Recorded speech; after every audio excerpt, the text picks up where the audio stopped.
Good morning, students. Class 8th, Chapter 5, Geography. Now I am going to discuss about the water power. The force of falling water is hardness to generate the hydroelectricity. पानी को ऊपर से गिराकर उसके force के ज़रिए हम क्या करते हैं, हाइड्रोइलेक्ट्रिसिटी प्रोड्यूस करते हैं, यानी कि पानी का इस्तेमाल भी एज अ पावर रिसोर्स के तौर पर किया जाता है. When a dam is constructed across a river, जब एक नदी के किनारे या नदी के आसपास एक डैम बनाया जाता है तो water is collected in a reservoir. तो क्या करते हैं, वाटर को एक रिजर्वियर बनाकर उसमें जमा कर लेते हैं. This water is made to fall from a great height on the turbine in a hydel power station. इस वाटर को क्या करते हैं, इस पानी को ऊंचाई से गिराया जाता है टर्बाइंस की मदद से. कहाँ पर, हाइडल पावर स्टेशन पर, जहाँ पर इलेक्ट्रिसिटी बनाई जाती है. The rotation of the turbine, जब टर्बाइन घूमते हैं तो उससे बिजली पैदा होती है. यानी कि इन टर्बाइंस का इस्तेमाल किस लिए किया जाता है, to produce the electricity. Unlike the fossil fuel, water is a renewable resource. Fossil fuel क्योंकि को हम देखें तो उनके कंपैरिजन में अगर हम देखें तो वाटर क्या एक रिन्यूएबल रिसोर्स है. The generation of hydro electricity does not cause pollution. और पानी के मदद से जो हाइड्रो इलेक्ट्रिसिटी प्रोड्यूस की जाती है उसकी वजह से किसी तरह का कोई भी पॉल्यूशन क्रिएट नहीं होता, जैसे कि थर्मल इलेक्ट्रिसिटी से होता है. And it also cost effective. लेकिन ये क्या होती है, अगर हम कॉस्ट के वाइज देखें तो इस तरह से जो इलेक्ट्रिसिटी प्रोड्यूस की जाती है वो थोड़ी कॉस्टली होती है.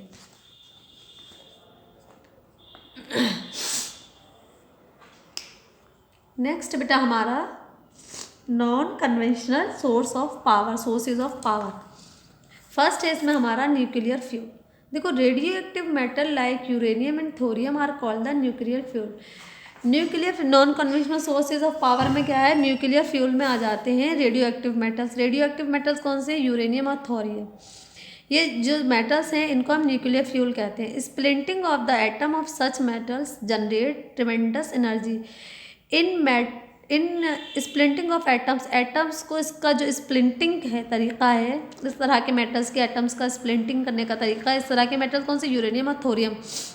तो उससे हम क्या करते हैं, बहुत ज़्यादा एनर्जी जनरेट होती है. This process is called the nuclear fission. इस प्रोसेस को क्या कहा जाता है, nuclear fission. Which is use to generate the electricity. और इसका इस्तेमाल इलेक्ट्रिसिटी को जनरेट करने में किया जाता है न्यूक्लियर पावर स्टेशंस में. Solar power. Solar energy has been trapped in many countries. Solar energy को बहुत सारी कंट्रीज़ में आजकल ट्रैप किया जा रहा है.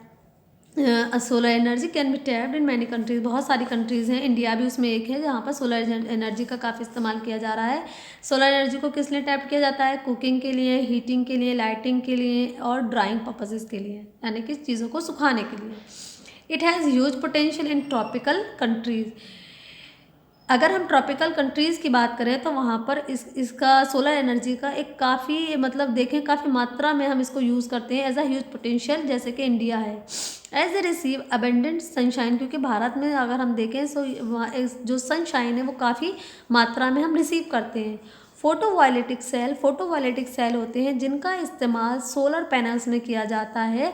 और इन फोटोवॉयलेटिक सेल के ज़रिए से क्या होता है, सनलाइट को डायरेक्टली कन्वर्ट कर दिया जाता है किसमें, इलेक्ट्रिसिटी में. तो इस तरह से सोलर एनर्जी की मदद से हम इलेक्ट्रिसिटी को प्रोड्यूस करते हैं. नेक्स्ट है हमारा वाइंड पावर, यानी कि हवाई चक्की जो चलाई जाती हैं वो वाइंड पावर की मदद से चलाई जाती हैं. Windmills have been traditionally use for grinding grain and lifting water. पुराने ज़माने से जो है ना, हवाई चक्की की मदद से जो ग्राइंडिंग ग्रेन है, यानी कि आटा पीसने के लिए जो चक्कियाँ हैं, या लिफ्टिंग वाटर के लिए जो भी यूज़ की जाती हैं मेथड्स, तो उसमें वाइंड पावर का इस्तेमाल किया जाता है. Modern windmills are use to generate electricity. लेकिन मॉडर्न वाइंड मिल का इस्तेमाल इलेक्ट्रिसिटी को जनरेट करने में किया जाता है. But variability of wind speed, direction and time are the major hindrance. लेकिन इसमें एक बहुत बड़ी रुकावट क्या आ जाती है कि हवा की स्पीड क्या है, किस डायरेक्शन में चल रही है, और टाइम. ये एक बहुत बड़ी रुकावट है. वाइंड पावर की मदद से इलेक्ट्रिसिटी को प्रोड्यूस करने में इस तरह की रुकावटें आती हैं. Clusters of windmills are called the wind farm. जहाँ पर बहुत सारी वाइंड मिल्स होती हैं उसको कहा जाता है wind farms, wind farms, wind power, हाँ सॉरी क्या कहा जाता है बेटा, wind farms. They are mostly located in the coastal and hilly area. और ये जो विंड फार्म्स होते हैं यानी कि हवा की मदद से चलने वाले फार्म जहाँ पर बहुत सारी विंड मिल्स होती हैं, तो इन विंड फार्म्स को कहाँ पर ये आमतौर पर पाए जाते हैं, ये विंड फार्म्स पाए जाते हैं या तो कोस्टल एरियाज़ में या फिर हिली एरियाज़ में, क्योंकि वहाँ पर जो हवा है वो काफ़ी स्पीड में चलती है, जिससे ये विंड मिल्स जो होती हैं वो आसानी से चल सकती हैं। तो इस तरह से विंड पावर का इस्तेमाल भी काफ़ी तरह से किया जाता है, ख़ासकर इलेक्ट्रिसिटी जनरेट करने के लिए भी हम विंड पावर का इस्तेमाल करते हैं।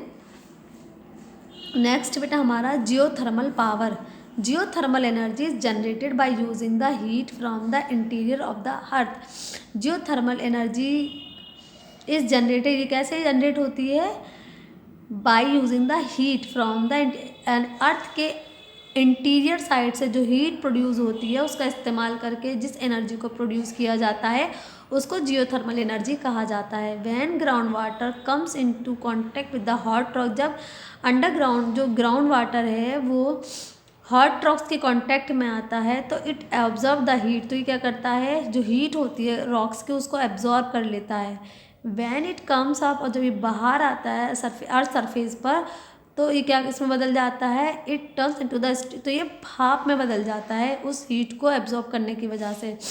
This steam is use to generate the electricity, और इस स्टीम का इस्तेमाल इलेक्ट्रिसिटी को प्रोड्यूस करने में किया जाता है। नेक्स्ट टॉपिक है बेटा हमारा tidal power. This topic I will discuss in next video. Thank you very much.